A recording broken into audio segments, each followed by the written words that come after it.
Josh and I are going to spend a lot of time today talking about CERN, demons, dimensions, Apophis a little bit, if some of you guys are interested in the whole asteroid that's supposed to hit the Earth in 2029.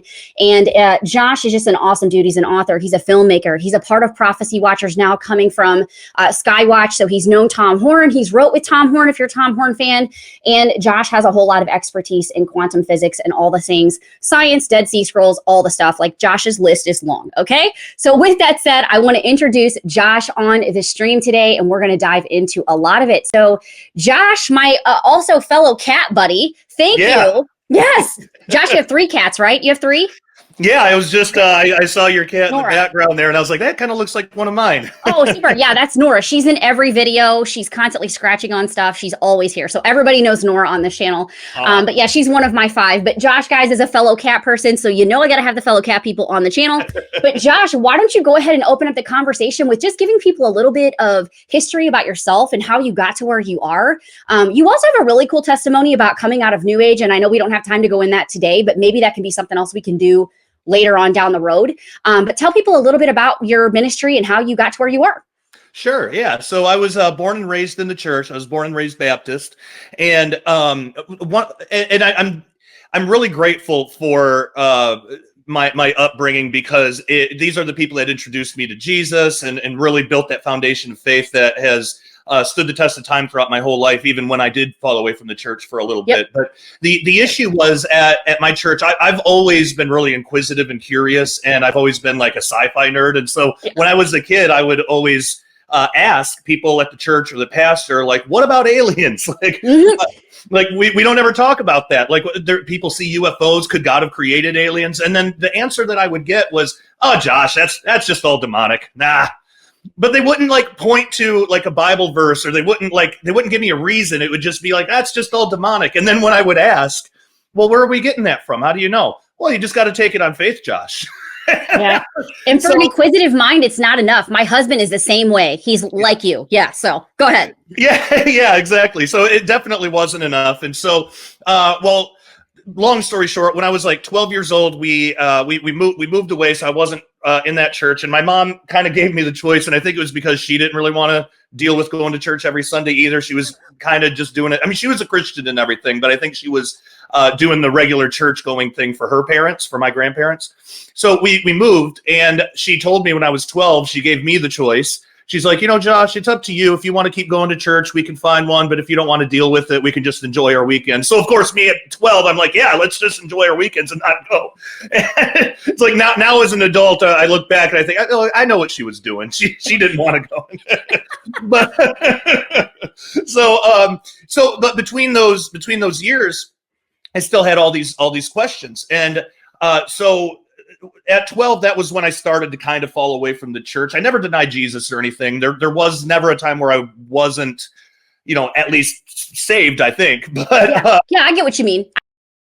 I've also been there. Yeah, but I also wasn't living for Christ either. So around 18, 19, somewhere in there, in my early adult years, I still had these questions. And then I had a friend that was into New Age, and she started talking about like what the New Age interpretation of this stuff is, and she knew I was a Christian and everything, but we were both ignorant. Like, I was really ignorant about Christianity, and she was really ignorant about New Age, and we both thought, like, yeah, there's no reason these two things can't just go together, which is totally wrong. Right. Yeah, and so I got into New Age because of that, because here I was allowed to ask these questions. Nobody was just brushing it off, and people were taking the question seriously and stuff. So for a few years, for a while, I was into that. And then again, very long story short, I had a big wake up call, and I reached a point where it was like, okay, I cannot do this New Age stuff and be a Christian. It's one or the other. And so I rededicated my life to Christ. I renounced everything New Age. I got rid of all my New Age books and got rid of all that stuff, and basically just started being a Christian really for the first time in my adult life, where it was my choice, and I was the one coming to Jesus myself, without my family kind of just bringing me along for the ride. So since then, I was kind of lost for a little while, and I was asking, God, well, where do I start now? What do I do now? And one day I was flipping through the channels and I saw and this was back in the days of TiVo, so this was a really long time ago. I was the Stone Age. Yeah, yeah, basically. So I was flipping through the channels and I saw this show that I'd never heard of before, but the title was appealing to me because, you know, I was out of New Age. I renounced New Age, but I was still fresh. And the show's title was It's Supernatural with Sid Roth.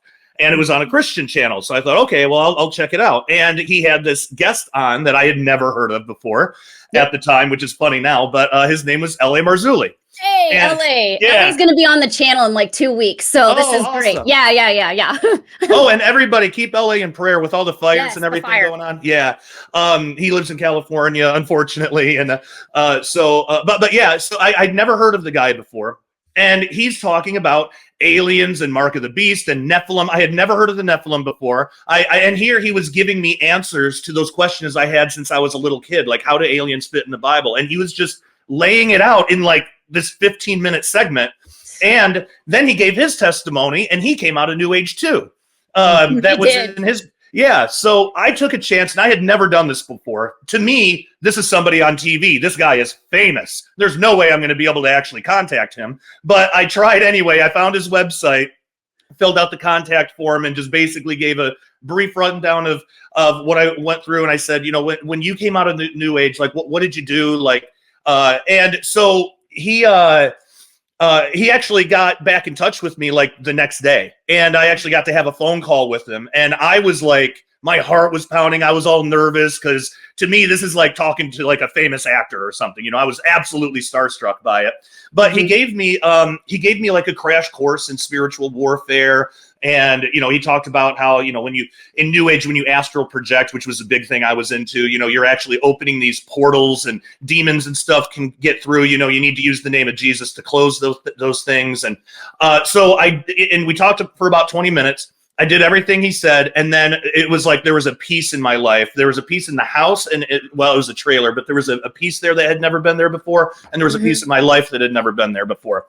And so from that moment on, I just started to really dig into his stuff. My wife, Christina, and I started getting his DVDs and books. And then that led us to other people like Gary Stearman and Tom Horn and, you know, all these other people. And it didn't take long until I realized, like, this is my people. Like, this is my community. This is I know what you mean.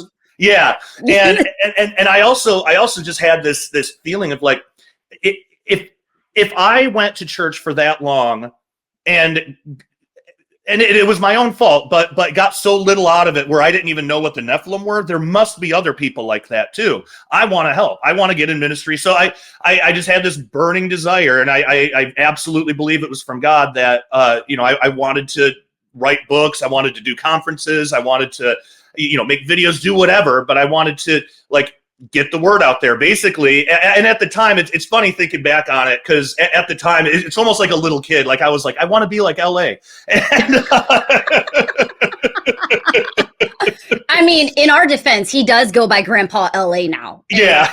I don't know if you're a grandparent, but I'm not. So that still works for a grandparent for us, right? So I think it's okay. yeah, it works. It works. And it's so funny now. So that started, and you know, LA has always been great. He's been really like a rock to me throughout this whole thing. You know, it's funny because like, it's funny now looking back on that first conversation and how absolutely nervous and starstruck I was, whereas now he and I are really good friends. Like we text and talk, and he's like a friend now. Like, I mean, it would be like getting starstruck by your neighbor or something. It's just funny how that happened. But yeah, so that's basically the gist of it. I just started self-publishing books. I started my own podcast, which I still do today. It started off as The Sharpening, but now it's just The Sharpening Report. And so that was over a decade ago. That was I don't remember the exact year. My wife would know, but it was a long time ago. So I just been doing that ever since, and just been finding my own niche, finding what topics God has put on my heart to share. And so you know, that just one thing led after another, and that's how I got here today. Amazing. Well, just so everybody knows, I have linked a crap ton of Josh's books down below. Josh's website, his YouTube channel, all of it's down below. I don't have your podcast link, so I'll go and find a link for that, and I'll add that after the show. But Josh, you guys are gonna love this today. If you don't know Josh's work, that's why I'm like the excited this is one of my celebrity friends. Like, you know, I'm that person today. So Josh, at the conference, you talked about CERN, and I'm one of those that loves to go down the conspiracy rabbit holes. Like, I love them all. That's what helped me get into this space in 2020, because I started to put together the puzzle pieces of like, something ain't right. And it ain't got nothing to do with the politics and all of that. It's got way more to do with the spiritual world. So Josh, what I kind of want to do is start with CERN. So let's get into maybe like the basics and the mysteries.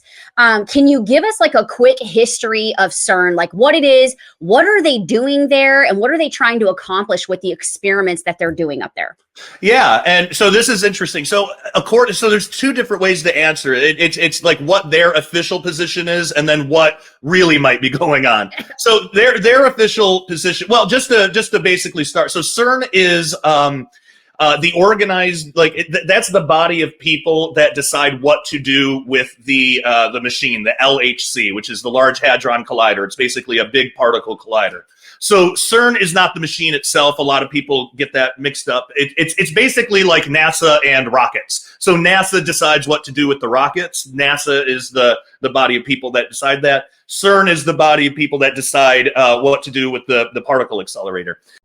Hey everyone. You know, concerning the economically unstable times that we live in, it is a great idea to convert some of your savings into real money. Now, there is a big difference between real money and what we call money, which is actually currency. So our dollar is currency, which fluctuates. Real money, like silver, is a store of value over time. The best way to think of it is like this. If you had saved $1,000 in cash back in the late 60s, the late 1960s, that $1,000 would still be $1,000 today, but it would buy you significantly less today due to inflation. Now, if you saved that same $1,000 in silver back in the 1960s, it would be around $28,000 today. So one of the best ways to protect your purchasing power is in real money, more specifically, silver. Now, you can buy and have the metal shipped discreetly to your door, and what most people don't know is that you can actually convert your IRA or even your 401k into physical silver rather than having all your life savings tied up in the paper fiat system, which is, of course, subject to hyperinflation. So go to dailyrenegade.com right now and click on the Cornerstone Asset Metals banner and sign up to get your free silver report. One of the financial experts will speak with you and find out the best way to protect your savings going forward in these uncertain times. You can also click on the link in the description below that goes directly to cornerstoneassetmetals.com. Make sure you tell them that Josh Peck at Daily Renegade sent you. It is time to stop trusting the evil beast financial system of the world and protect your assets today. And their main position is they're just trying to their official statement, they're trying to find out basically what makes the universe tick. Like, what is the universe made of? How does reality work? You know, how does physical reality work? And they do that by looking at basically just the building blocks of reality through these particle collisions. So that's basically their stated thing. But then there's other weird kind of things, though, that they've said, too. So they've talked about opening portals. They've talked about creating miniature black holes. You know, they've talked about a lot of these things. And basically what I came away from it, because I know a couple of scientists that work at CERN, too. I mean, there's Christians that work there, you know. And I think what it is that like 99% of like the scientists and people that are working there, they're not doing it for any occult or pagan or any kind of weird reasons. They're really just curious about the universe. That's like most of them. But I do think that there's this, I don't know if you'd call it like a shadow group. I don't know what you'd call it, but I do think that there are just certain individuals there that kind of do have more of a, what we would consider a dark spiritual kind of worldview around this stuff. Because do you think they're the main folks that are running it at the top? Kind of like what we see in our current world with the globalism and all of that. You've got the puppeteers up here that run everything. Do you think it's like that and they pass the agendas down? It could be. Yeah, it might be. Or it might just be totally random. Because because the thing about CERN is it's like multi-nation. So there's a lot of nations involved in it. It's almost like a mini UN. Okay. And so you're going to have people from all sorts of different backgrounds, but I do think when you have people who are interested, because the way they frame it with scientific terms, but when you really look at what they're saying, it's like, okay. So for example, they'll say that what they want to do with the LHC, one of the top things is to discover extra dimensions. First prove that they exist. Yep. And then actually probe extra dimensions and map them out. But then it goes further. They also have said, and this has been even in popular science documentaries like hosted by Brian Greene and stuff like that. So this is not a secret. They also have developed an idea on how to see if there's intelligent, conscious life in these extra dimensions, and they've developed a way. They haven't built it yet, but they've developed like a way to like have communication. So the basic idea is to use gravitons, but we gravitons have not technically been discovered yet, but they're working on it, and they probably will be at some point. But the weird thing about gravitons is all of the math says that gravitons have the ability to naturally cross over into extra dimensions if extra dimensions exist. And they do. Okay. Extra dimensions actually have to exist because time and space can be bent, and we know that. That's been proven, like time dilation, stuff like that. If you're near a like Interstellar, the movie, if you're near a black hole, time runs totally differently than if you're away from it. Well, that's because time and space, they're woven together and they can bend. Well, if they can bend, there must be something for it to bend into. So it's like if I have a piece of paper here, if there was no third dimension, if we didn't have up or down, this would be totally flat and it would be impossible to bend it because there would be no extra third dimension to bend it into. But because I can bend it, means that there's a third dimension. There's an up and down. So for our space and time to be bent the way that it is, it must bend into something. So there is at least one extra dimension. There's probably a lot more than that, but there's at least one. So the idea is to discover gravitons and learn how to manipulate them, which once they can isolate a particle, they can manipulate it any way they want. They already know how to do that.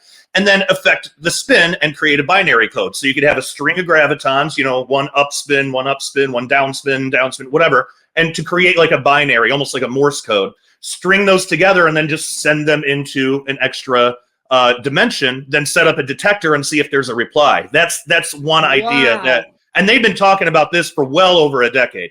Okay. So do you watch, have you seen Stranger Things? Are you a fan?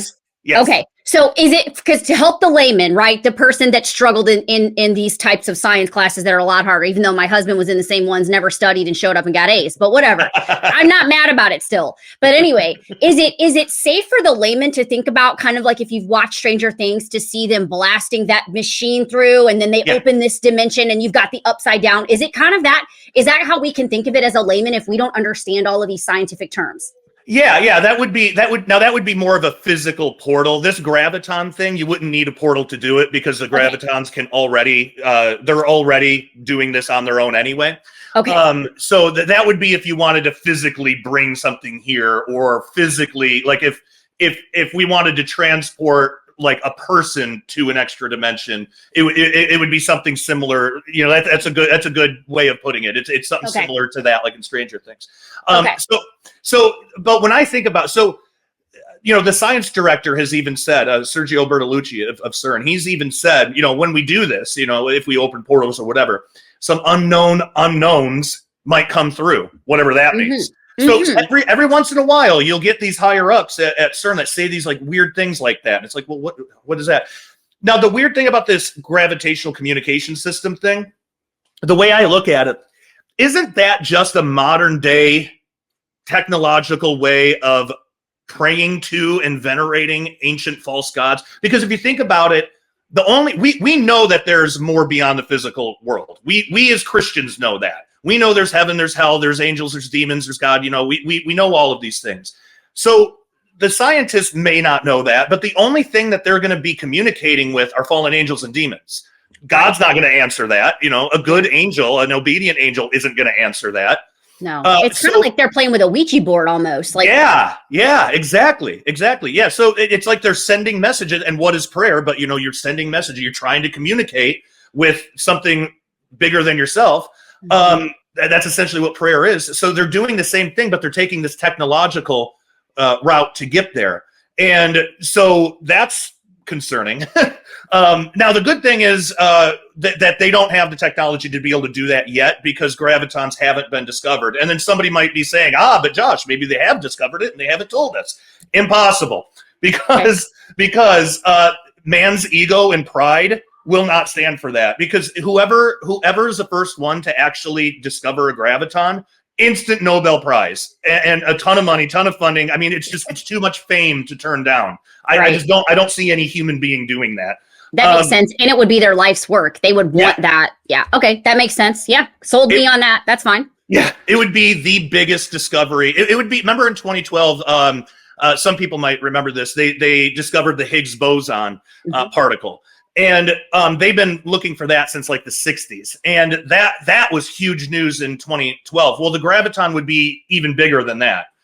This would be like the greatest discovery in all of quantum physics. So I don't think that any physicist or anybody involved in that kind of work is going to say, well, no, let's keep it a secret from the public so we can talk to these things. They would just do it publicly.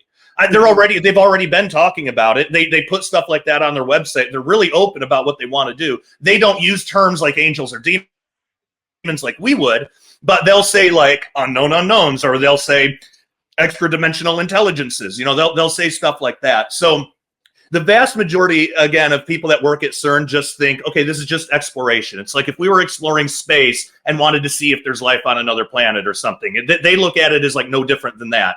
We as Christians see a difference because it's like, okay, another planet, that's still in our physical universe. This is something outside of our physical universe that the Bible expressly forbids us to interact with. For good reason, because there are things there that want to kill you. There are things there that want to destroy you and deceive you, and not even kill you physically, but kill you spiritually. You know, deceive you to where you can't. You're following these things instead of Jesus. So when you die, you're not saved and you're eternally damned. That's their goal. It almost feels like it's even like New Age on steroids, almost. Yes. Yep, okay. It's like a technological New Age. And a lot of physicists, not all of them, but a lot of physicists do have this New Age kind of bent. And you know this too, like anybody who's ever even interacted at all with New Age, they love quantum physics. New Age, because they like taking it and twisting it and turning it into meaning other things. Like New Age loves quantum physics the way that they love Christianity. And what I mean by that is they love taking the words and twisting it to mean something totally different. So you'll see, like in New Age, there's a famous experiment called the double slit experiment. And basically all it does is it just shows that particles behave differently in different conditions. The way that it's usually framed is if you're observing a particle, it behaves as a particle. But if you're not observing it, if nobody's looking at it, if there's no detector, then it behaves as a wave. So what New Age will do, and there is a scientific reason for that makes a lot of sense that I can explain. But what New Age will do is they'll take that and they'll stop it right there. They won't actually figure out why that's happening, and they'll say, see, we create our own reality. You know, what you expect is what you're gonna manifest into your life. And they get into all this weird New Agey stuff, and that's not what's happening at all. We're human beings who have eyes that need photons. We need light to be able to see anything. So when you're trying to observe a particle, even in a detector, you need light. You're adding all these particles, all these light particles. You're destroying your own experiment. You know, that's why it behaves that way. If the particle is not being observed, then there's no photons that's interacting with the wave. So the wave just behaves normally as it would. But if you're looking at it, all of a sudden you're adding all of these photons. It's basically like showering, like raining all these other particles onto this one particle. It's going to mess it up. And that's why it, like the wave, they call it the collapse of the wave function. But basically it's that the particle just is a particle now because you're destroying it with these bullets of photons. So it makes perfect sense why that would happen. But, you know, New Age doesn't care. Just like New Age doesn't care about the truth of Christianity, but they love our terminology. They love, using our words against us and using it to try to deceive Christians like myself, years and years and years ago into thinking like, yeah, you can marry New Age and Christianity. They go along perfectly. They try to do that with science. So there are some physicists that have kind of a New Age bent to them. and they'll interpret things like that. Not all of them, probably not even most of them, but enough where you see them in documentaries and stuff. So yeah, that's a great point. That comes up quite a bit. Okay. So CERN has been associated, obviously, with some super strange and dark imagery. And I know that anybody here who's gone down the CERN rabbit hole, they've seen like the statue of Shiva. They're seeing the references to Apollyon and Abaddon. So I think you're kind of hinting at some of that. But is there any truth to the idea that this imagery does reveal that there might be a deeper and perhaps even sinister purpose for CERN? Yeah, I think so. And whether or not the people themselves know what they're doing, again, I think most of them don't, but probably a few do. I think they're at least being influenced, because the strange thing is when CERN was first built, when they were first putting CERN together and building the LHC, they picked a really inconvenient place to actually build it. It's on the border of France and Switzerland for some reason, and they had to build it underground, and it was a weird place to pick. But while they were digging, and who knows why they did this again, and this might have been a demonic influence. But while they were digging to the hole to put the machine in, they actually had to stop construction because they discovered the ruins of an ancient Roman city called Apollyacum, and that ancient Roman commune or whatever it was, they venerated Apollo, basically, and the original Roman inhabitants there believed that that's where the bottomless pit was, which is totally weird. It's like, what are the chances of that? Now, I don't think that people even knew that was there. So to me, it's like, why did they pick that place? Was that a demonic influence that they might not have even known why they picked it, but they just did because they were being influenced? Or did somebody know something? I don't know, but that's a weird coincidence, because Apollo, that connects with Apollyon / Abaddon from Revelation 9, where the bottomless pit opens. And then, you bring up that they've got this statue out in front of Shiva, which is it's a part of like the Hindu Trinity. And the depiction, it looks like Satan coming through a portal of flames. But it does. Yeah, really, what's being depicted there, it's the Nataraya dance of Shiva, where Shiva destroys the universe so Brahma can like recreate it again or something. And so it's like, what an odd thing to put in front of like the CERN that has this Hadron Collider thing that people are worried is going to open black holes and destroy the world and stuff. That just doesn't seem like coincidence to me. Like, I just can't, you know what I mean? Like, I can't get on board with like, well, that's just, like that just is it's too on the nose. yeah, same here. So it's like even if I gave everybody there the benefit of the doubt, and even if nobody there knows what's going on, it seems like there's at least some demonic influence leading them towards certain things. Because you certainly don't see any Christian imagery. It's not that. It's all this like Indian like universe destroying kind of stuff. Right. So of course that leads people to think, so the history there with Apollyakum and Apollo and the bottomless pit, and then even the imagery that they're showing today with the Shiva statue, and it looks like a portal. So that does make people think like, wow, what is going on here? This seems satanic.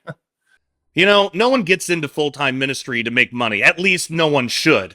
Given that, Daily Renegade accepts donations from those who care to help keep us going. Now, because Daily Renegade does not want to be told by the government what we can and can't say, we're not 501c3, so your donations are not tax deductible, but that's not why you're giving anyway, to get something back for yourself. Speaking of which, we here are never going to promise that if you donate, God will reward you with even more financial success. We're not about making promises for God here. But what I can promise is your donations are very much appreciated and help the continuation of everything we do here at Daily Renegade to reach the world with the truth of the Bible. Also, as many of you know, my son Nathan has had some very serious medical issues that we are treating with good, all-natural and holistic remedies. But of course, those are very expensive and are not covered by insurance, so your donations help go towards his health care as well. If you can't afford to donate, you can always donate your time in prayer, which is far more valuable anyway. Let's be serious.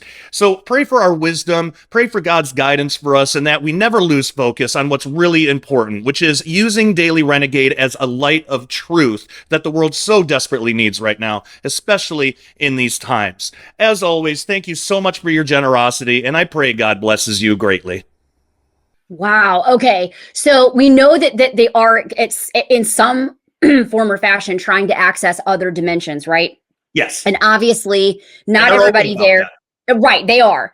So I think you've kind of already answered the question, but more of your opinion based on your research and what you know. Do you think there is a nefarious purpose, or do you think that it is just like, it probably is just what you just said? If it's not nefarious where some people know about it, they are being influenced demonically because they're not saved. They don't have the indwelling of the Holy Spirit. So they're not even getting a check in their spirit that some of this stuff is even like going to a doorway that they really don't want to open. So in other words, do you think it's nefarious in the sense that it is or it isn't, or it just might be because of the influence? I think it is. Some of it is nefarious, whether the people know it there or not, because there are people there that are very excited about this idea of contacting extra dimensional intelligences. That's how they, we would say that's spirit. Like when I say extra dimensional, to me just means spiritual. Like everything that physics says about extra dimensions, and that's actually, and I don't mean just interpretations of what people say, but like the actual science-based fact of how extra dimensions would work and how it would operate with the idea that we have this three-dimensional physical universe. It matches up perfectly with what the Bible describes as well, except that they're just not going to use words like spiritual or heaven or hell. They're going to use other words. But I think that they do have this drive that they want. They clearly don't want like the God of the Bible. I mean, like I said, there are a few Christians that do work there. And so I'm not throwing them in this camp, but there's plenty of people, there's plenty of physicists, scientists that just absolutely scoff at the idea of Christianity. Like, oh my gosh, if anybody has ever watched anything by like Lawrence Krauss by talk about Christianity, I mean, it is the most like vitriolic, hateful stuff. And there's a lot of physicists like that, but there are still these physicists that they want to connect. It's a human thing to want to connect to something higher than ourselves because we are made by God. We're supposed to have that drive, just like a child has a drive to want to know his mother and father. It's the same thing with us and God, except that some people, they just really don't like God. So they want to try to replace God with some of these other things. And a lot of physicists do that with these extra dimensional intelligences. Now they can wrap it in any kind of scientific veneer they want, but really what they're doing is they're petitioning and venerating ancient false gods, demons, fallen angels, whether they know it or not. And so yeah, while they might think that they're just doing something scientifically, really in their heart, and I think if they were really honest with themselves, they would say, we are really trying to connect with something higher. I mean, it's the same reason why people get really, really obsessed with like ancient alien stuff. We all have this drive that we want to connect to something higher than ourselves. God put that in us. And it's because we all just intuitively know there's something more. There's something broken here. We're supposed to connect with something higher than ourselves. Just what is it? And it's God, it's the Bible, and everything in the Bible explains why we have that. The fall of man, sin, all of that stuff, death. It explains all of it. But the issue is a lot of people don't want to accept that because it means they have to change their lives. They have to do something. They have to be accountable. Aliens don't care how you live your life. Aliens don't care what kind of sin you're involved in. Extra dimensional intelligences don't care if you want to, do this or that God says is wrong. So there's no accountability with these other things. We know ultimately there will be because there's a final judgment, but to them, where they're at right now, there's no accountability to these. So why would they pick God when God is going to hold them accountable for their actions? And really it's because they just, that's their rejection of God. They would rather be the authors of their own lives, of their own destiny, of their own fate, and go seek out these other things. And I do think it's possible that might actually happen one day, and that might be what Revelation 9 is all about. I've written about this, and I talked about it in my presentation. What if there does come a day where they do get this communication system up and running, and what if that's the time where God's like, all right, you want these false gods, you have it your way. Gods. Have it your way. Open the bottomless pit. Let's see how they treat you. I mean, it's a similar thing to the Tower of Babel. 100%.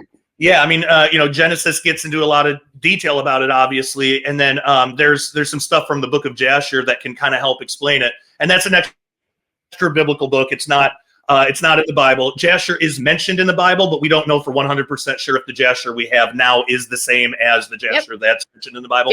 But regardless, it does go into a little bit more detail about the Tower of Babel incident, and it doesn't conflict with the story at all. So to me, it's like it could be true. It makes sense. But it seems like what the problem was, it wasn't that the tower was so high and it made God mad. It wasn't the height of the tower.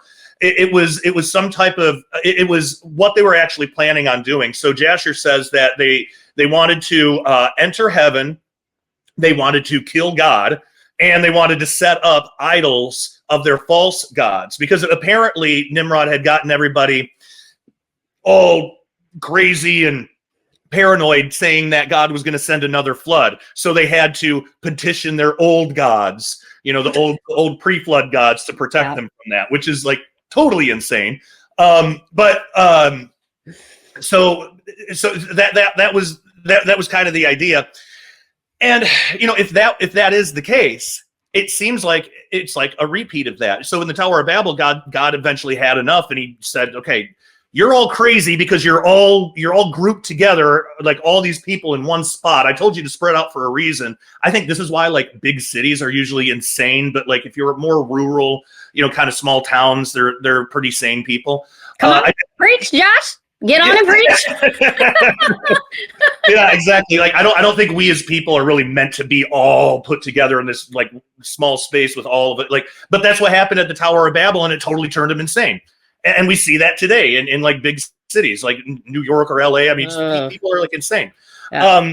And so it's similar to how like God had enough at one point. He's like, okay, we're going to put an end to this. And part of that too, Deuteronomy speaks a little bit about this, but part of that too was it wasn't just that God scattered the nations and changed their languages, but it was also that he's like, I'm gonna put these false gods, these things that you keep going after, I'm gonna put them in charge of your nations, and let's see how they treat.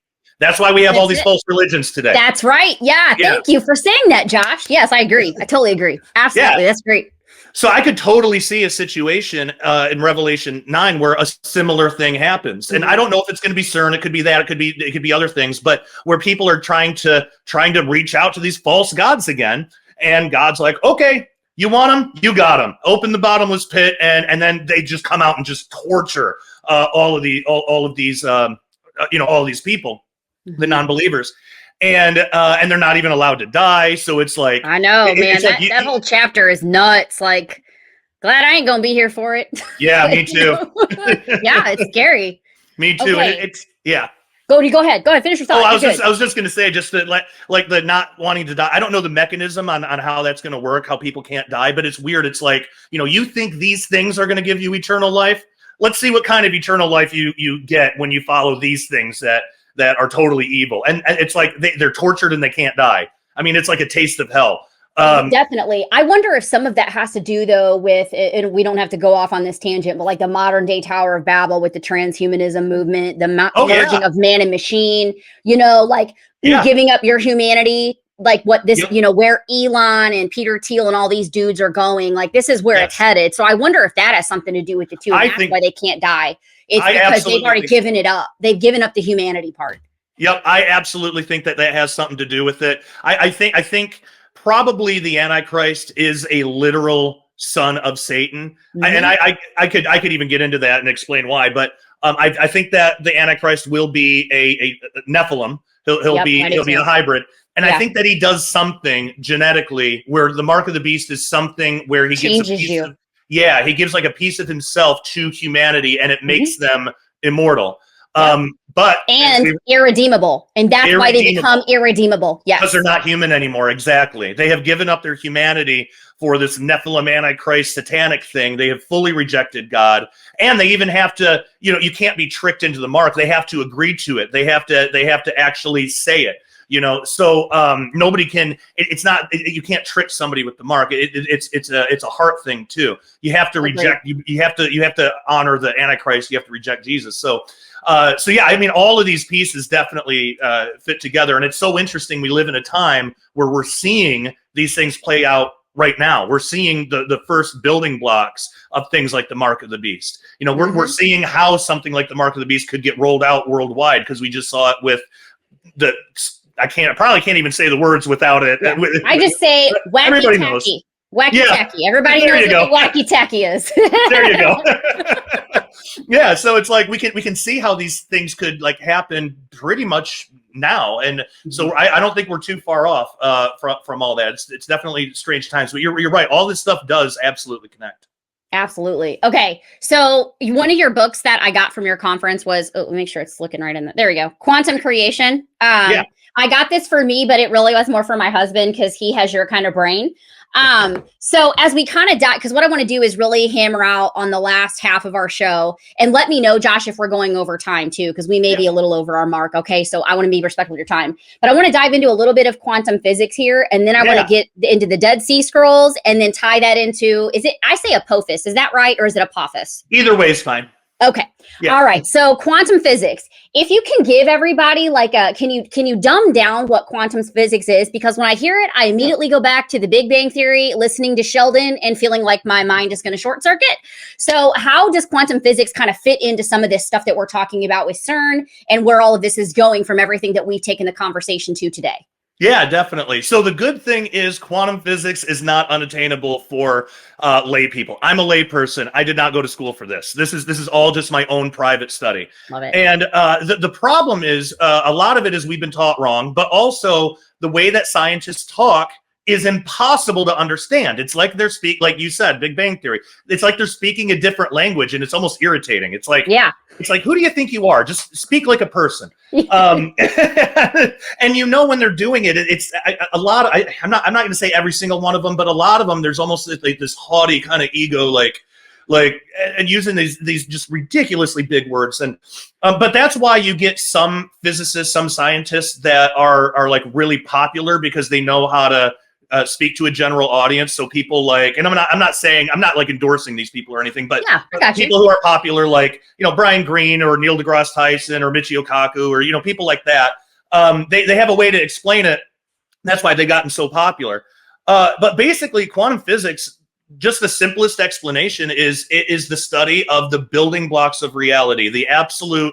When we say fundamental, what we mean is like the smallest of the small. Like if you think of like a Lego set, it's like you think of like what the smallest of the small of the building blocks of reality. So you have molecules that are made of atoms. You have atoms that are made of other subatomic particles, and then what are those subatomic particles made of? And then what are those made of? And it's just trying to get down to the lowest level to see what really everything is made of, and that's all quantum. And it also studies the behaviors of those pieces. So quantum, that word just means the smallest of the small that we can that we know of, and then physics is just how things behave in reality.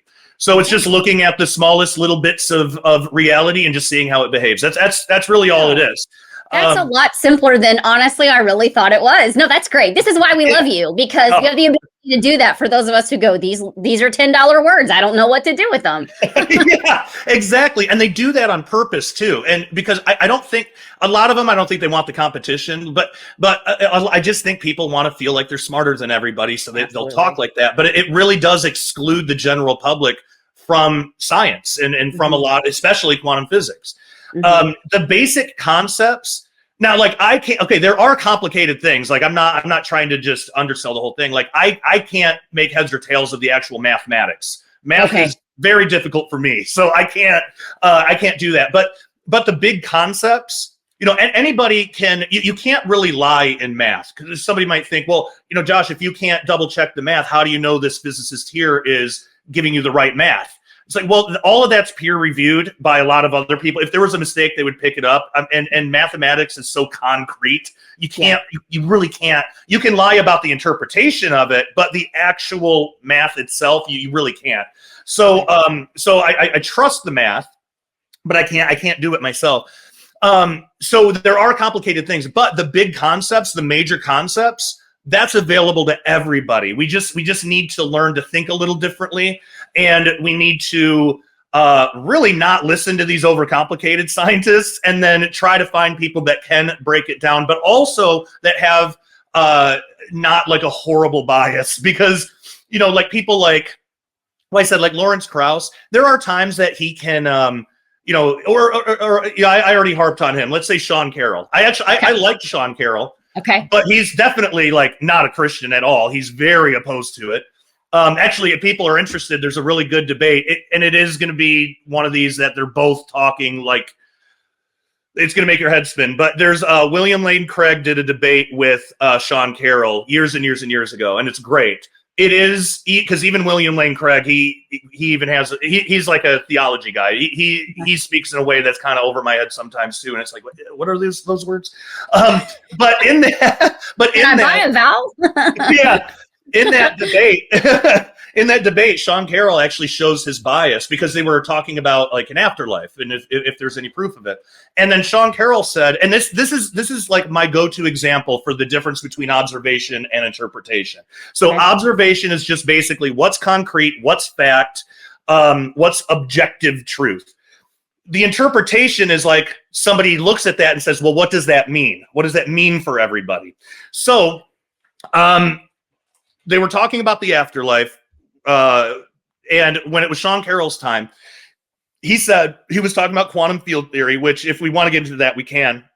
But he was basically saying, and it's true, quantum field theory is absolutely true. It is the most accurate science that we have today. It's 100% true. The LHC at CERN would not work the way that it does if quantum field theory weren't true. And again, I can get into what that means in a bit, but what he says, so that's the observation, that's the concrete truth. So then what he did though, was he made an interpretation. He made a subjective interpretation. And Sean Carroll says, we know there's no afterlife because in quantum, there's no quantum field to take the information of somebody after they die anywhere.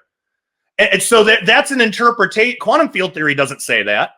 He's just making a guess. That's his opinion. Like there's no science. There's nothing in quantum field theory that.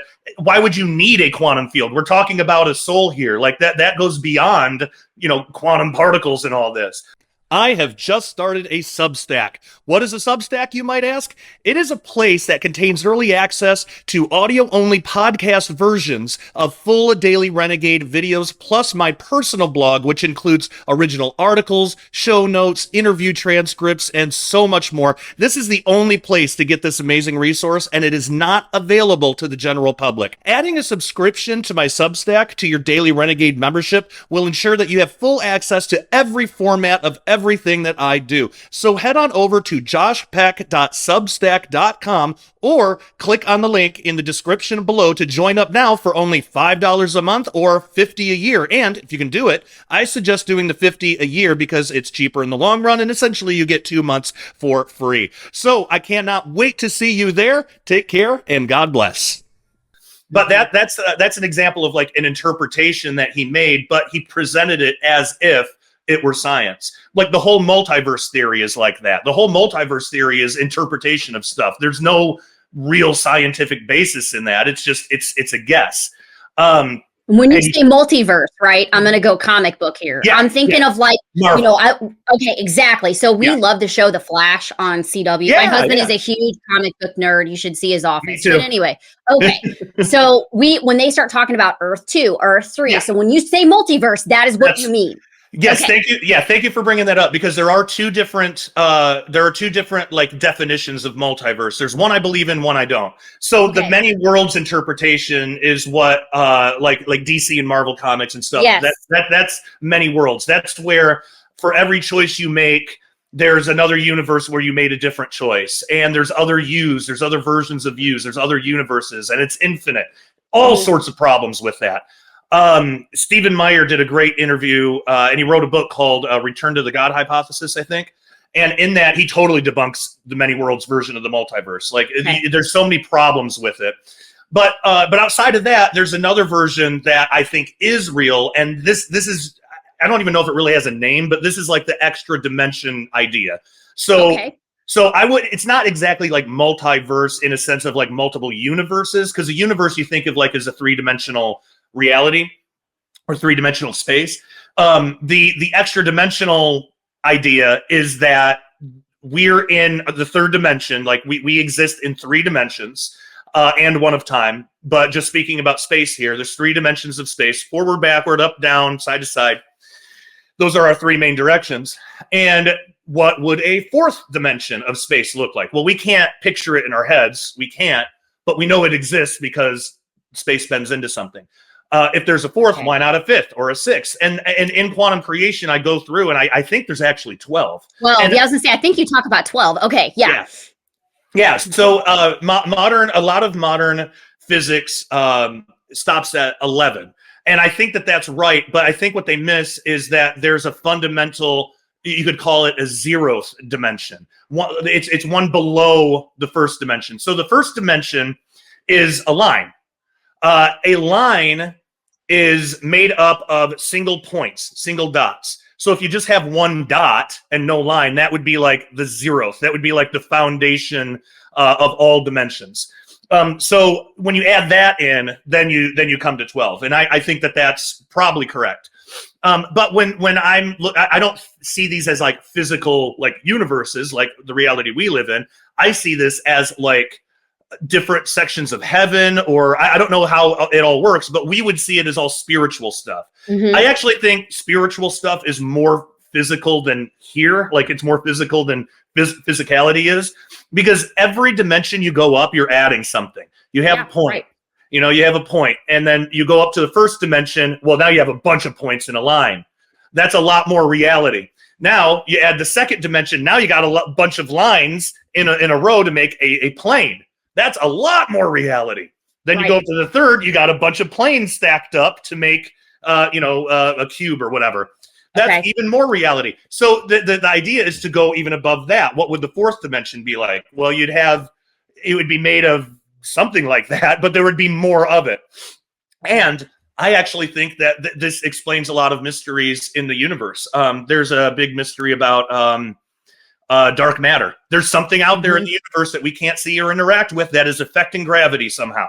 Well, how could that be? Remember, gravity can traverse dimensions. You could have an extra dimensional object, say like the throne of God or something, or anything. I think heaven's very expansive. There's lots of stuff there. And that would, if that exists, that would affect our gravity and we would have no way to detect it. And that's exactly what we see. They call it dark matter, because they have no idea what it is. I think that's what it is. I think it's just extra dimensional stuff. Even the Earth itself. The Earth is more, the Earth affects gravity. You could say it like this. The Earth weighs more than it should. Weight is like not exactly the right word, but that's like, there's based on what we know about how much Earth there is, it's affecting gravity too much. It's more massive somehow.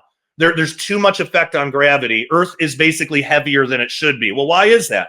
Well, we hear, we read about in the Bible that things like hell is in the bowels of the earth. I don't think that you can drill down into Earth and actually see hell physically, but I do think that could be another dimension, and it could be located in the center of our Earth. And there's other things too. It talks about like, pillars and stuff and all this extra dimensional stuff. If that's there, if that's a part of the construct of Earth that we can't see, we should expect that the Earth would affect gravity more than it does based on what we can physically see. And it does. Like that's actually been proven. No one knows why, but I think the Bible explains it. So stuff like that, that's what gets me excited about quantum physics. It's like there's these mysteries that these physicists have that I think the Bible gives explanation for. And it's just absolutely, absolutely fascinating. I kind of went on a tangent there and I forgot your No, it's great.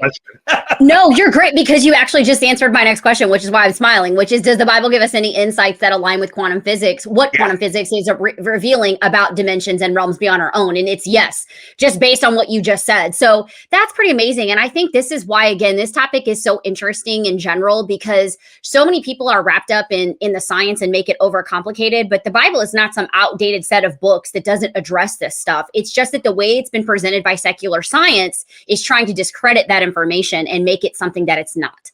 And so that's what's wild to me. Yeah, even in the book of Ezekiel, we get an example of something that today is called extra dimensional unfolding, which is a big fancy word. But basically the thought exercise is, if you had an object that's 4-dimensional, how could you show that to a 3-dimensional being and have it make sense? Okay, well, we can't really think in 4 dimensions. So let's imagine that there's a 2-dimensional universe called Flatland. This is an old thought experiment, and it's really cool. But think about like just a totally flat universe. There's no up or down in this universe. And it doesn't even have to be big. It could just be right in front of you. And the beings on there are called flatlanders. And they're just simple shapes, squares, circles, whatever. If I had a cube and I wanted to show that to the flatlanders, how would I do it? I really can't, because even if I put the cube in flatland, they don't have up or down. They're only going to see a square section of it. Yep. So what I could do is I could unfold the cube into its panels, and I could lay that flat onto flatland, and that would look like a cross. It would be 6 squares basically, and you got a line of 4 and then 2 coming off the ends, and they wouldn't be able to put the cube shape together in their head, but they would have access to the most amount of information about this cube.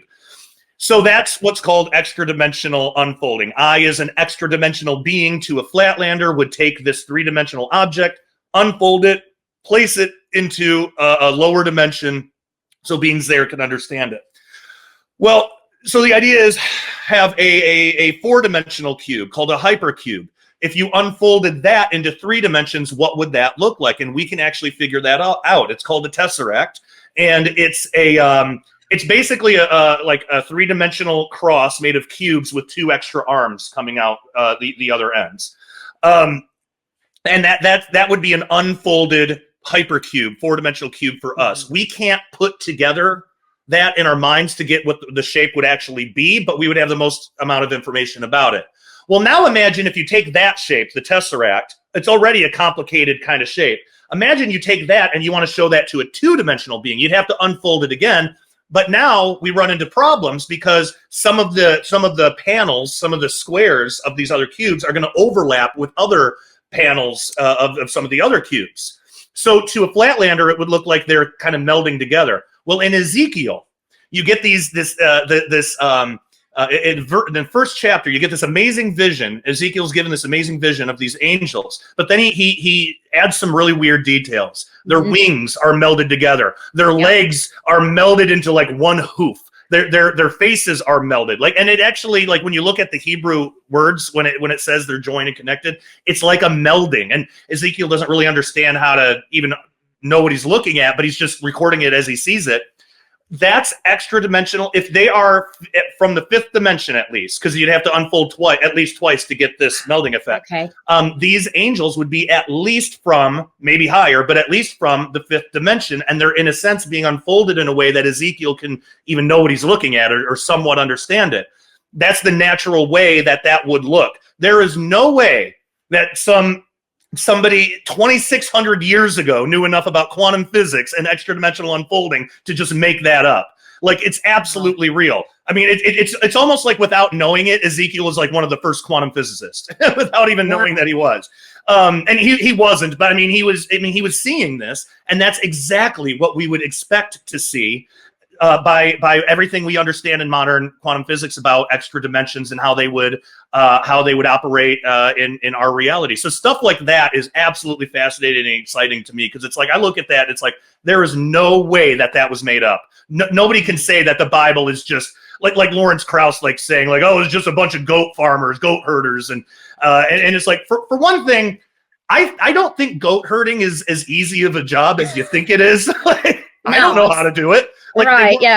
They weren't idiots. They weren't done. But people like that, they just hate Christianity so much they say stuff like that. But it's like, how can you read something like that and then think that it's probably just made up? Doesn't make any sense. So that's one example, and there's lots of others throughout the Bible. But yeah, that's exciting. That was really cool, because honestly, you took a concept for me that I feel like, again, is hard with my brain to break down, and I feel like I just understood that and can visually see that. Good. So thank you. I hope that they all felt the same way. That was really cool. Okay, so let's kind of dive into the Dead Sea Scrolls a little bit. Yeah. So I know you have a ton of knowledge in this realm, and again, this is part of what also makes your work fascinating. And you've done a lot with Ken Johnson, of course, Tom Horn, and and, a plethora of the guys who work with the Dead Sea Scrolls. I actually have an email out to Ken because I want Ken to come on and talk about some of this stuff too. But one of the things that's fascinating to me is that you guys are talking a lot about 25 and 26 and some of the prophetic things that are in the Dead Sea Scrolls for those years. So can you shed light on a couple of those prophecies, like what they might say, how they connect, and if there's any connections to this around some of the stuff that we've talked about today, about the thinning of the veil, all of that sort of thing? Yeah, for sure. So the Essenes were a group that were contemporaries with the Pharisees and Sadducees. They lived in Qumran, at the time of Christ, but even before. And what caused, when you finish the Old Testament, everything in Israel makes sense. They're all together. But then in the New Testament, when it opens up, it's like everything's different. There's all these groups now. Well, what happened? There's about 400 years in between the Old Testament and New Testament. Apparently, what happened was, I think it was most likely when Antiochus Epiphanes came in and desecrated the temple and all that.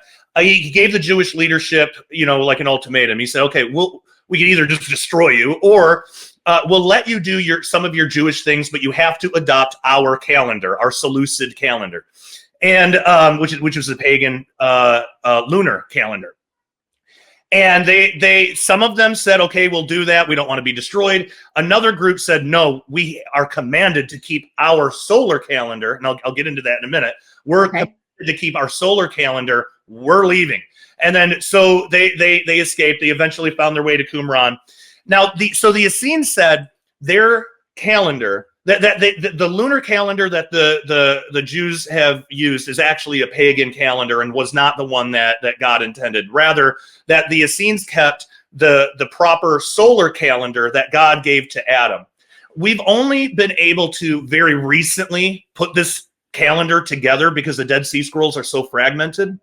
Yeah. But since like 2018, I think, was when the final piece of the puzzle was finally figured out, and we were able to understand how this solar calendar worked. And you bring up Ken Johnson. He actually has.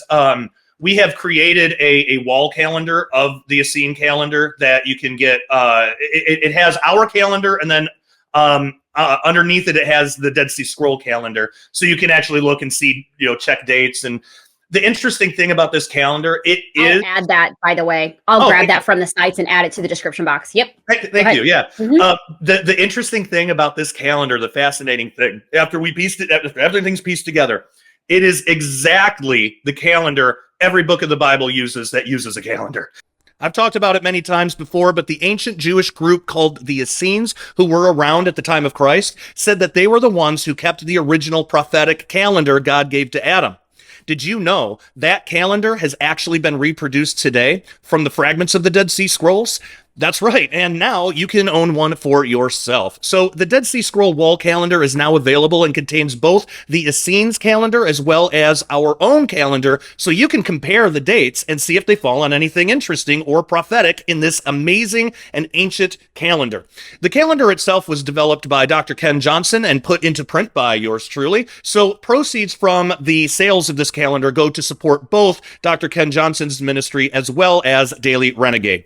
It's amazing because this is the exact calendar that the Bible itself uses from Genesis all the way to Revelation. It's a great study tool and can even make a great gift for your prophecy-loving friends and family members. Click on the link in the description below to pick up yours today. Like from Genesis to Revelation, even in prophecy.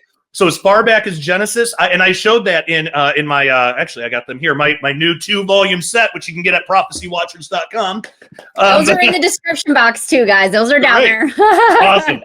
But yeah, I show in there, you can like the flood of Noah. There's a lot of day counts in there. So-and-so days this happened, so-and-so days this happened. You can map that all out on the Essene calendars. Things fall on feast days. That makes sense. This doesn't work on any other calendar. And then you can even take prophecy from Revelation. You can figure out a big debate.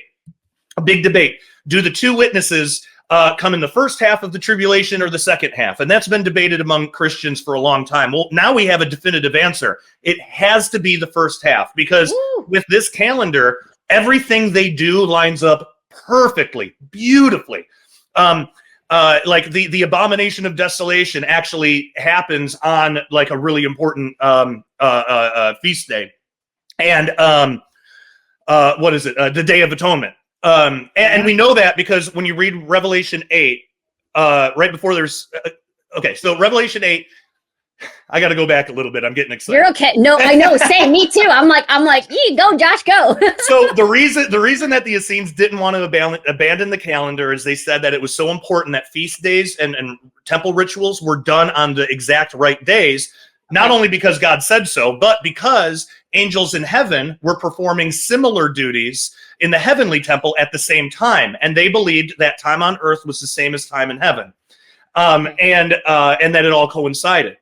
And it's not like angels aren't slaughtering animals or anything. It's not that. Right. They got their own things. But in Revelation 8, we actually get a glimpse of that. I think the Essenes were absolutely correct. So in Revelation 8, we have the angel with the incense and the censer, and he throws it down to earth. All of that is Day of Atonement stuff.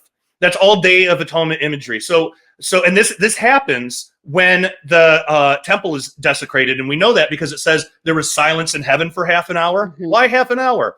It's because that's how long it takes to do the Day of Atonement temple ritual inside the temple. Now the Antichrist is desecrating the temple. He's doing it in an evil way, but it takes half an hour to do that. That's why there's silence in heaven for half an hour. So Day of Atonement. So then you figure out the day counts of the witnesses, because it says exactly how long they're going to be prophesying and when, like, how long it'll be before they die and all that. So when you fast forward, and I believe it's at that point also that the bottomless pit is opened up. Yep. And it's right at that. I think that's that. Well, when we fast forward 5 months, and that's when the two witnesses are killed, there's this odd description in Revelation where it says, people are celebrating in the streets. We get that, but people are giving gifts to each other when these two witnesses are killed. What an odd detail. Because I remember, I'm old enough to remember when we killed Osama bin Laden. And everybody celebrated. We were like, oh, good. Okay, good. But we weren't giving each other gifts. It wasn't Christmas, And so I never understood what that was about. But when you actually, and I credit my wife for doing the math on this. She actually figured this out for me. But when you actually do the math, fast forward 5 months from the Abomination of Desolation / Day of Atonement, you land right on Purim. And Purim is a Jewish celebration where they celebrate in the streets, and they do give each other gifts. Yeah. So this is how you can use this calendar to show to answer some of these questions. So it fits perfectly in the first half of the tribulation. The two witnesses, all of their day counts, every prophecy with them on this calendar fits perfectly in the first half. It does not fit in the second half. I've tried. The calendar has something called, like how we have every 4 years or so we have a leap year. Well, to set their calendar, they had a leap week that they would do every 5 or 6 years. So within a 7-year tribulation, there's going to be a leap week somewhere. I think it's in the second half. But when you try to plug in all the day count prophecies of the two witnesses or anything else if you try to plug it into the second half, none of it works. There's no festival days. It's a mess. But it works perfectly in the first half. So that's just to show the legitimacy of this calendar. Now, the exciting part about this is what this means for us prophetically, because not only did they have an understanding of this yearly calendar, the solar calendar, that they said was the original calendar, but they also had a breakdown of human history. They understood all of human history as being a total of 7,000 years. It's based on like the calendar week.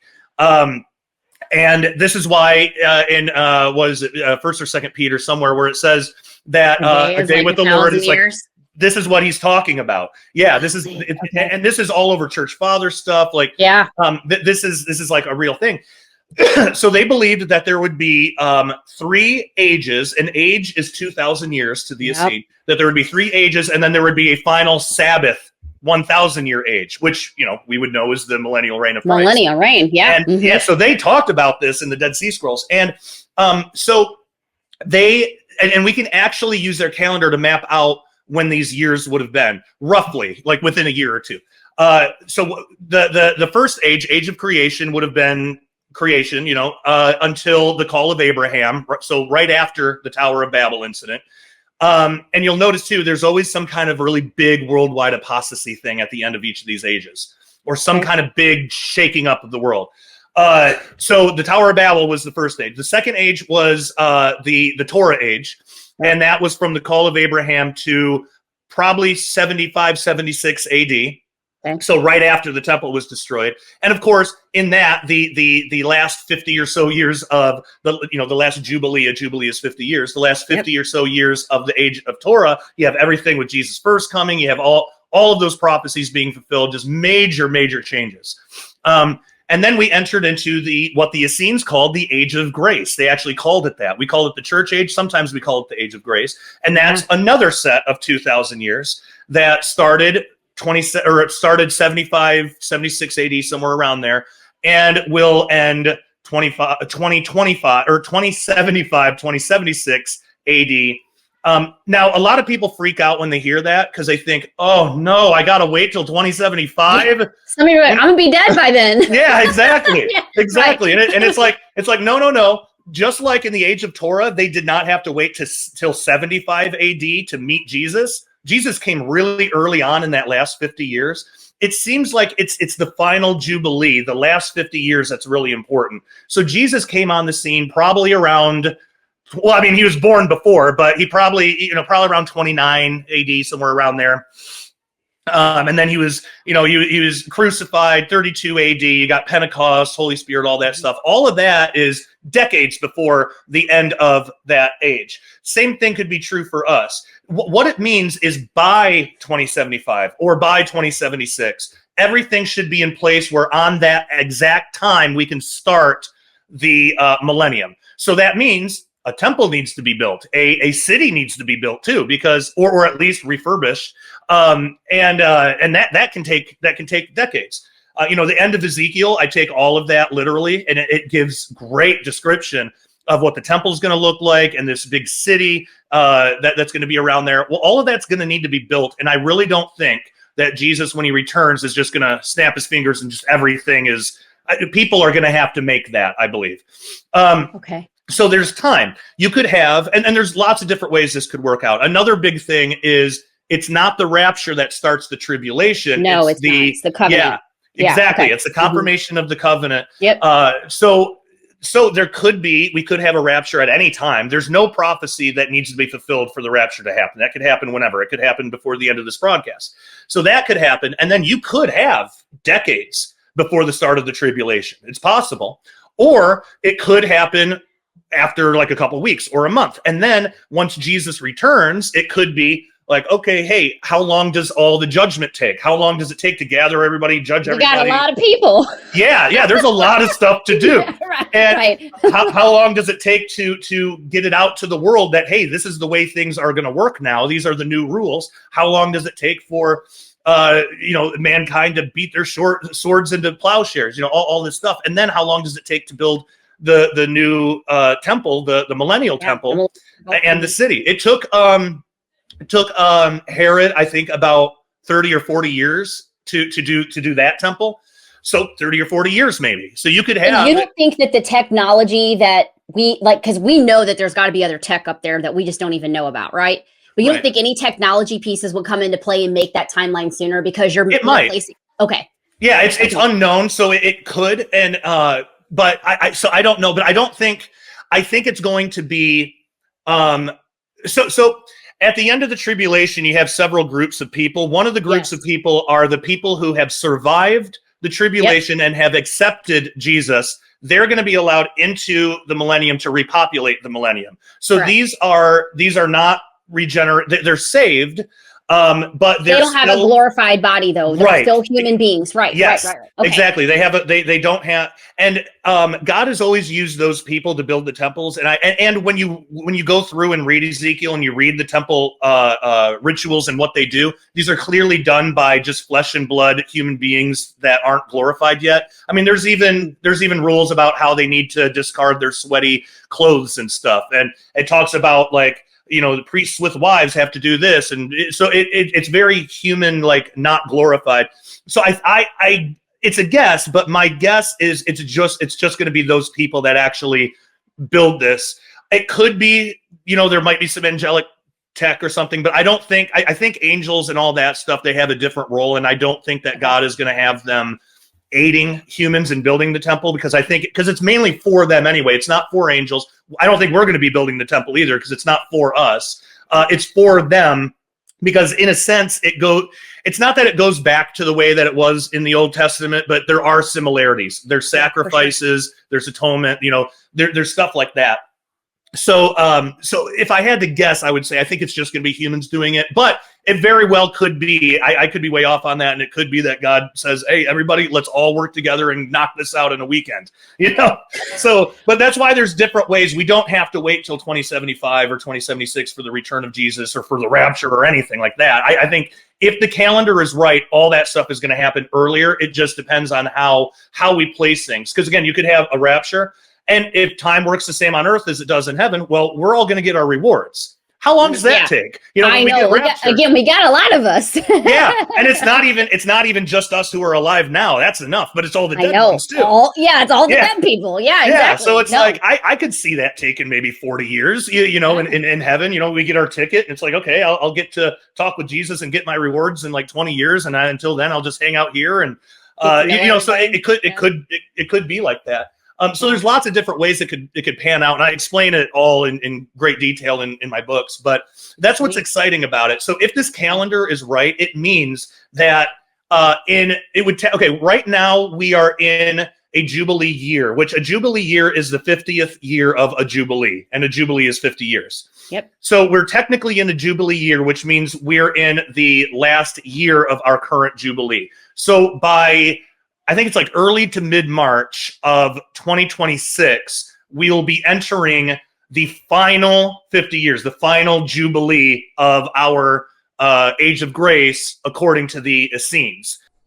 One of the hottest subjects in Christian circles today are the shocking revelations coming from the Dead Sea Scrolls and their unique calendar.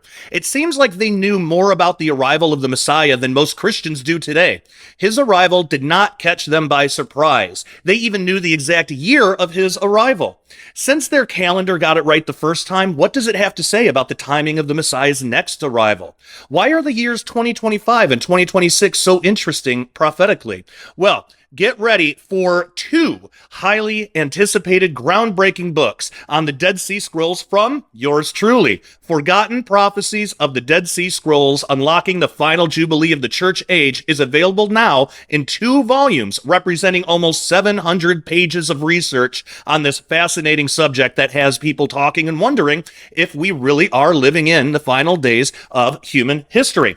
Volume 1, which I have right here, delves into the enigmatic Jewish sect called the Essenes and their amazingly accurate prophetic calendars. Volume 2 explores new feasts and festivals that the Essenes observed and their prophetic significance, as well as tying everything together into a coherent prophetic timeline from the foundation of the book of Revelation.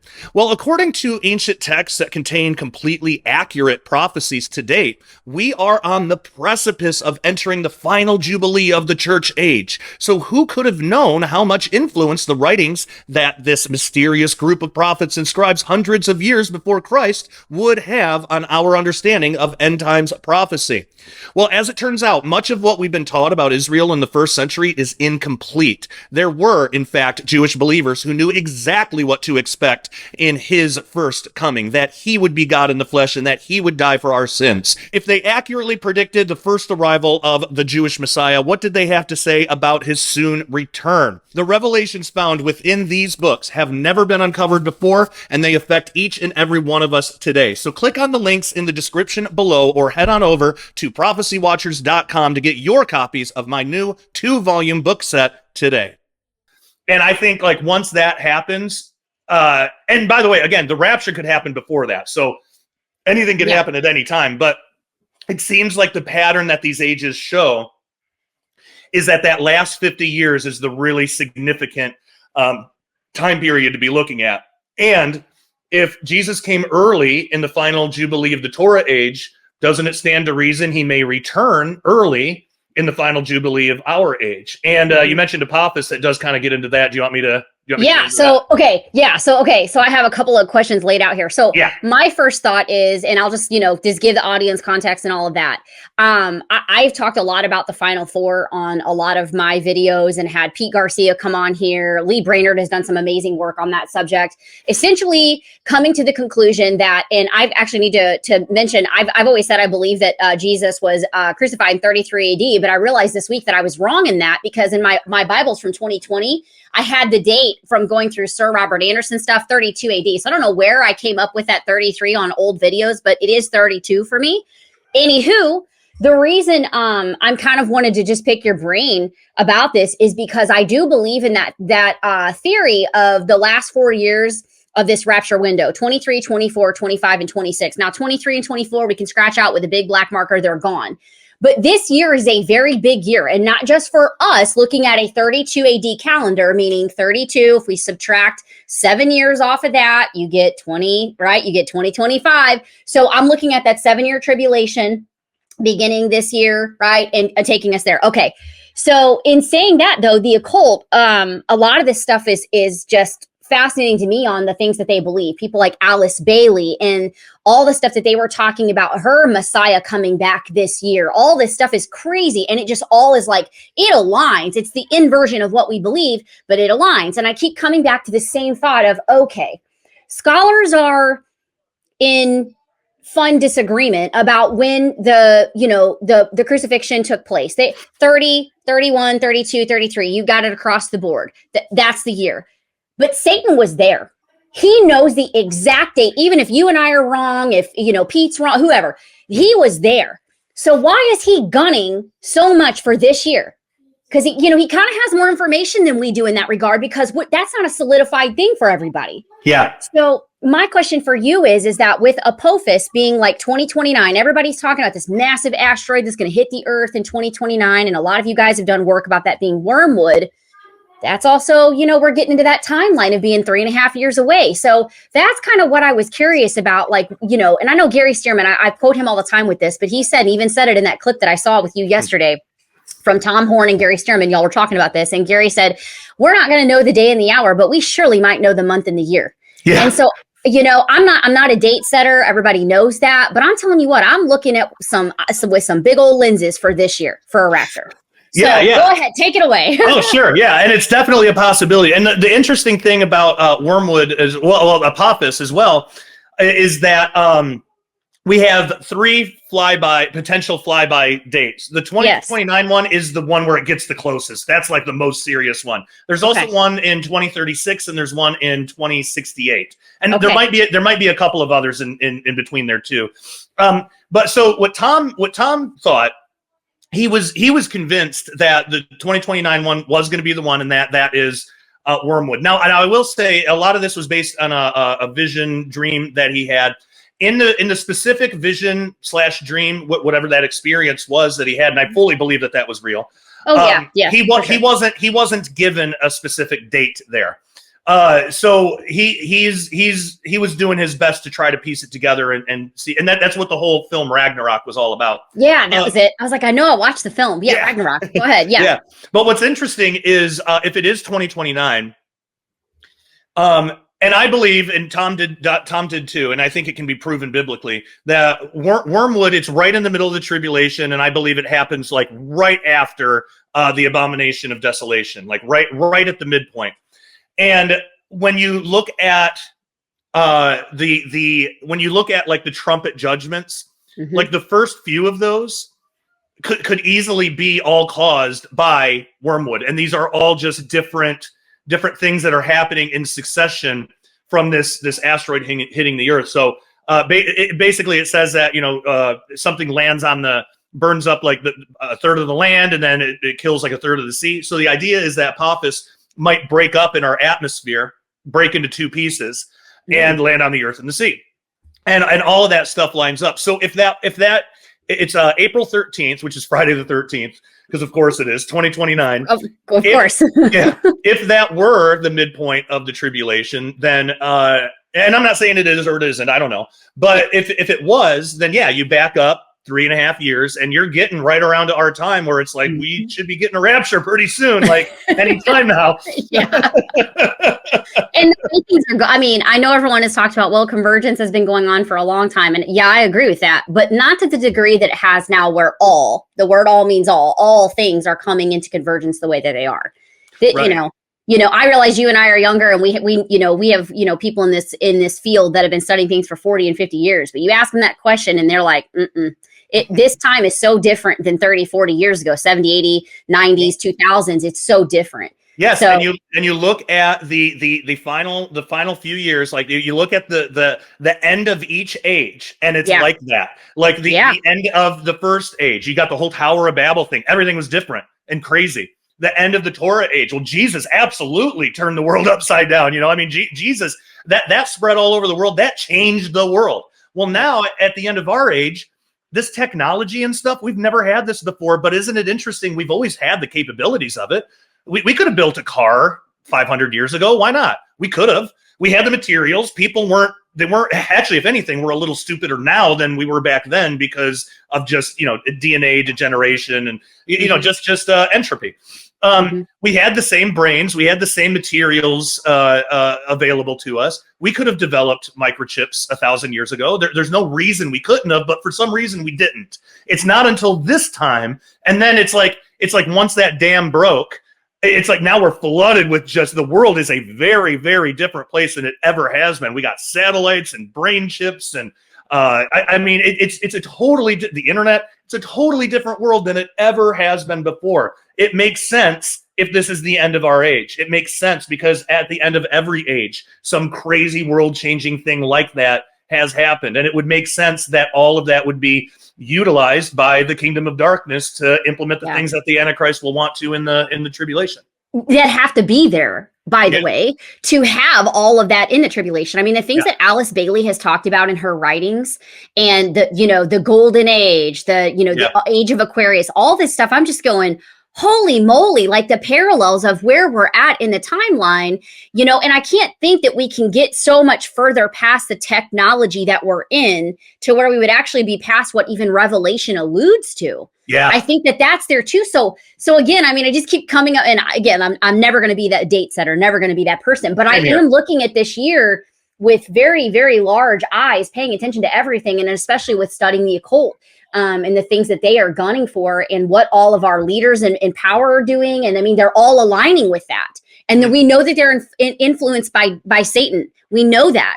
So in the demonic realm. So I'm going, I don't know. It's just interesting. So that's why I kind of wanted to bring that up, because to me, it's fascinating to see all this stuff converging into one place at one time. Same here. And, so Christians might be wondering, well, what's the main takeaway? What do I do? Do I just we are told that, because a lot of people, I've even heard some Christians saying, I don't even know if I want to even bother having kids because, what if the rapture happens? It's like, well, have kids. If the rapture happens, they'll go with you. Yeah. But like we're told to occupy until he returns. And so we're supposed to, but this should, if anything, this should light a fire in us where it's like, time is short. We may not know exactly how short. It might be months. It might be years, still might be decades. We don't know. But I don't think it's going to be, but it might be. Yeah, same. But it could be. Could be. Either way, time still is very, very short. This is the time that we need to really get out there and get our friends and family saved. Like it's time to start.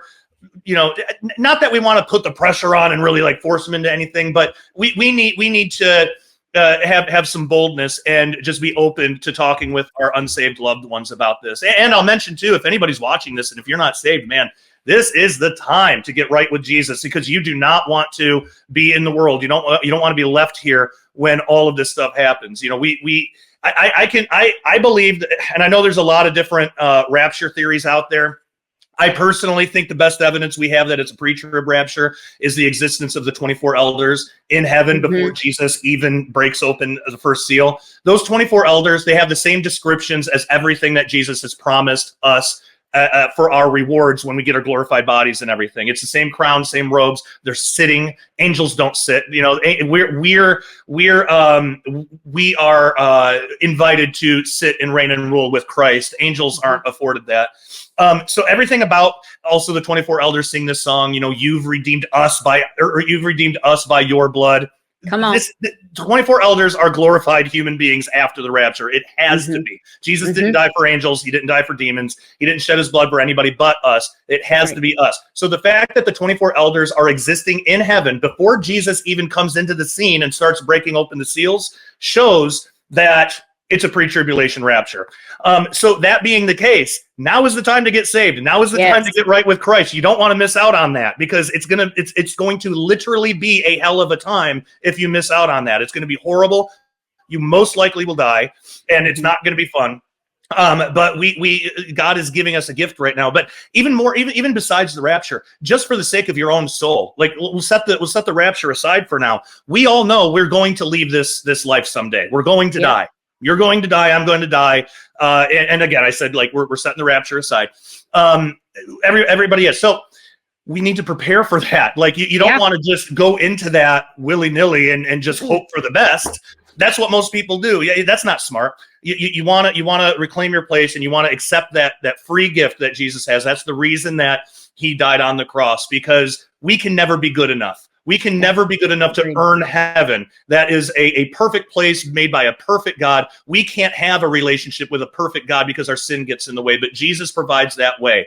And Jesus was God in the flesh. He died on the cross for you so that you don't have to die eternally. And what an amazing gift. So anybody listening, if you're not, there's no magic incantation. There's no specific prayer. It is you admitting to God.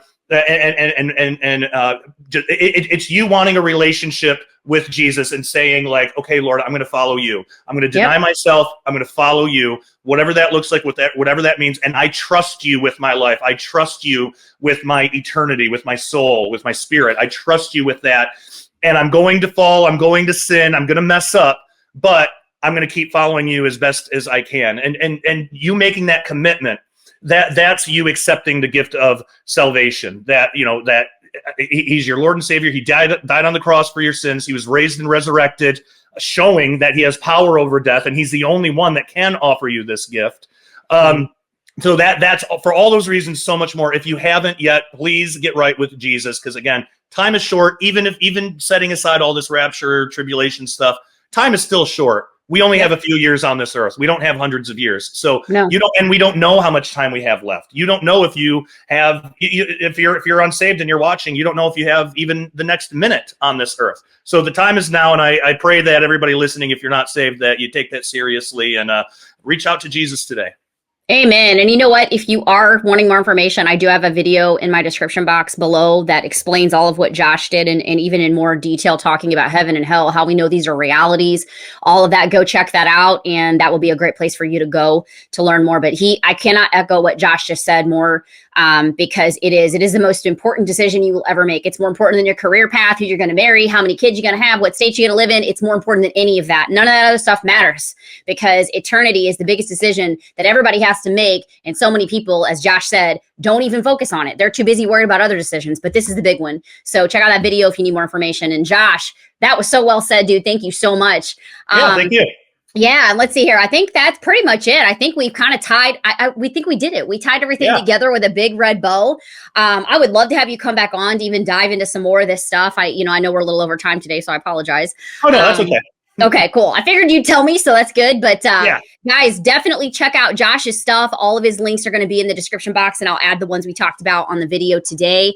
And Josh, again, I can't thank you enough for coming today and chatting through this. It's just fascinating stuff. And again, I cannot even thank you enough, dude, for just going into this space, doing the research that you have, and producing the books, the films, all the things that you have, because it's changing people's life. And because you come from a background of new age, which is the world is so heavily running to right now, because you've come out of that, I feel like your testimony and what you're doing in this space is so important because of that too. So thank you so much, guys. So as I always say in every video, guys, keep your eyes on the sky and keep your ears listening for the shofar. Maranatha, and we will see you in the next one. You know, if you are a Bible believing Christian who opposes the kingdom of darkness trying to run the world right now, then you are a renegade to the satanic system. We here at Daily Renegade wear that badge proudly. So if you're a renegade as well, head on over to dailyrenegade.com right now and get a membership today. You'll get our full catalog of Sharpening Report episodes and Daily Renegade update videos on topics such as Bible prophecy, science, technology, the Nephilim, aliens, and so much more. All of our episodes at Daily Renegade are early access, so as a member, you'll get the videos before anyone else does. Daily Renegade also offers videos not available anywhere else due to social media censorship. We also have a community page only for members where we can all fellowship together without fear of censorship. It's basically the best of Facebook and YouTube rolled into one without any of the garbage. Memberships are only $10 a month or $100 a year, and if you can do it, I suggest getting the $100 a year because it's cheaper in the long run, and essentially you get 2 months for free that way. So come join our family of renegades at dailyrenegade.com right now. The link is in the description below, and we'll see you there.